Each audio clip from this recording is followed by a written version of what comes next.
بسم اللہ الرحمن الرحیم۔ خواتین حضرات، اختر عباس کا سلام پہنچے۔ آج دنیا بھر میں عید کی خوشیوں کا دن ہے، لمحے ہیں۔ کچھ لوگ عید پڑھ چکے ہیں، کچھ پڑھنے والے ہیں، کچھ نے ایک دن پہلے پڑھ لی ہے، کچھ آج پڑھ رہے ہیں اور کچھ ایک دن بعد پڑھیں گے۔ یہ سارے لمحے جو گاؤں میں ہوں، شہر میں ہوں، ملکوں ہوں، کافی انتظار کے بعد آتے ہیں۔ ہم تو ویسے بھی خوش ہونے کے لیے ہمارے پاس لمحے نسبتاً کم ہوتے ہیں، اور جن لوگوں نے جنن روزے رکھے، عید ان کے لیے بہت خوشی کا باعث ہے۔ جنہوں نے نہیں بھی رکھے، میرے رب نے ان کے لیے بھی خوشی کا باعث بنایا۔ اور سارے مہینے میں جنہوں نے تراویح پڑھی، جنہوں نے نماز پڑھی، جنہوں نے اللہ کی راہ میں خرچ کیا، ایون جنہوں نے روزے رکھوائے، روزے کھلوائے، یہ ایک ہمارے ہاں بہت اچھا ٹرینڈ ہے کہ اللہ نے جن لوگوں کے رزق میں آسانی دی ہے وہ اپنے گھروں کے باہر دسترخوان روز لگاتے رہے، اور سینکڑوں کے حساب سے، یعنی 100 200 لوگ تو ہم نے آلموسٹ ہر محلے میں، ہر اچھے گھر کے باہر ان کی افطاریاں ہوتی دیکھیں۔ اب سوچئے کہ جتنے لوگ لقمے کھانے والے، جتنے لوگوں نے وہاں پانی کا گھونٹ پیا، وہاں کھجور کھائی ہوگی، تو یہ ممکن تو نہیں ہے کہ دل سے ایک دعا نہ نکلی ہو، اور یہ دعا رب خود اس کو قبول کرتا ہے اور کم سے کم 700 گنا سے ضرب دیتا ہے۔ جس نے میرے رب کو لوٹا اور اس کے وعدوں پہ یقین کیا، یہ عید تو انہی کی ہے۔ پر مجھے لگتا ہے اس عید سے کچھ اور فائدے بھی اٹھائے جا سکتے ہیں۔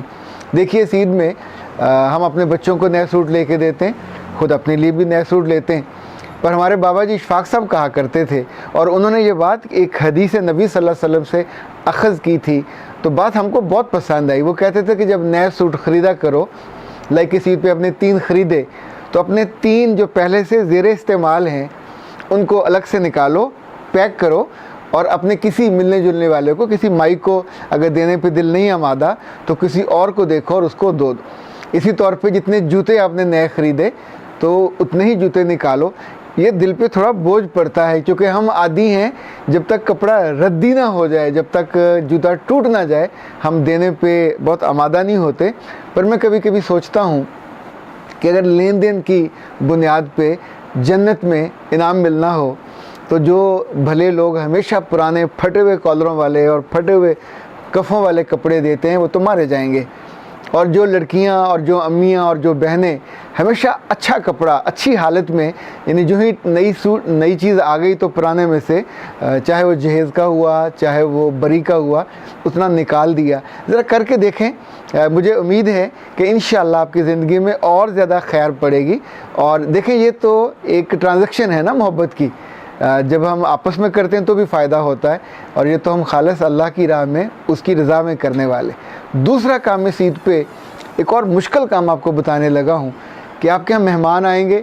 یہ مہمان آپ کے بھائی، آپ کی بہنیں، آپ کی خالائیں، آپ کے اعزا و کرام پہلے دن آئیں یا دوسرے دن آئیں، ہم ان کو کھانا بہت اچھا کھلاتے ہیں،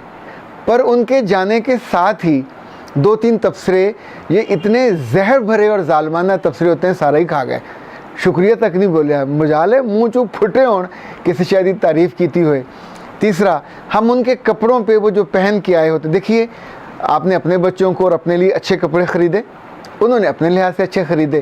اب آپ کو پسند نہیں ہے یا ڈیزائن وہ پرانا ہے یا ڈیزائن پھیکا ہے، تو پلیز اپنے نامہ اعمال کو اس دن جو عید کا دن ہے،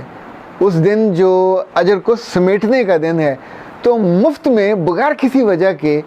کسی دوسرے کی وجہ سے آپ اپنا اجر ضائع کر دیں۔ یا سیانے تو یہ کہتے ہیں کہ ضائع اس طور پہ ہوتا ہے کہ اس کے گناہ آپ کے کھاتے میں آ جائیں اور آپ کی نیکیاں اس کے کھاتے میں چلی جائیں، یہ تو بہت ہی زیادہ نقصان والا سودا ہے۔ خاتون حضرات، مرد عام طور پہ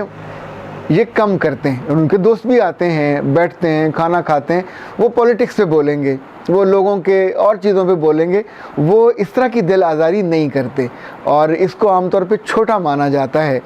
یہ غلطی یا کوتاہی عام طور پر عادتاً خواتین سے ہو جاتی ہے، تو مجھے اس لیے آپ ہی سے میں کہہ رہا ہوں کہ تھوڑا اس دفعہ احتیاط کر کے دیکھیں، تو وہ جو اچھا شیر خورما بنائیں گی، وہ جو اچھے اپنے دہی بڑے بنائے ہوں گے، وہ جو اچھے کھانے بنائے ہوں گے، وہ جو اچھے پکوان جن کی خوشبو سے گھر مہک رہا ہوگا، تو مہمانوں کے جانے کے بعد بھی آپ کا دل اطمینان میں، چونکہ آپ اپنی مرضی سے، اپنی ول سے اس عادت کو چھوڑیں، اور اس دفعہ نہیں کرنا۔ چاہے وہ آپ کی نند ہو، چاہے جٹھانی ہو، چاہے دیورانی ہو، دل بھرا ہوا ہوگا آپ کا تبصرے کی لذت سے۔ یہ بھی ایک نشہ ہوتا ہے کہ دوسرے کو ڈاؤن کر کے، ڈیگریڈ کر کے کچھ ایسی بات کہی جائے کہ لٹرلی اس کو اگر لگے تو اسے آگ لگ جائے۔ خواتین و حضرات، نبی صلی اللہ علیہ وسلم کے زمانے میں ایک دفعہ یہ ہوا کہ خواتین کا ایک چھوٹا سا وفد آیا، اور جو خاتون ان میں ان کی نمائندگی کر رہی تھی، اس نے یہ کہا، اللہ کے رسول، میں ساری خواتین کے بہاف پہ آپ سے بات کرنے آئی ہوں، اور چھوٹی سی التجا ہے، ہماری بات سن لیجیے۔ تو وہاں صحابہ بھی بیٹھے تھے، آن صلی اللہ علیہ وسلم ان کی طرف متوجہ ہوئے۔ پہلے ایسا کبھی نہیں ہوا تھا کہ خواتین کا کوئی ڈیلیگیشن مطالبہ لے کے آیا۔ اس خاتون نے جو کہنا شروع کیا، اس نے کہا، یا رسول اللہ صلی اللہ علیہ وسلم، ہم ان مردوں کے بچے اپنے پیٹوں میں لیے پھرتے ہیں،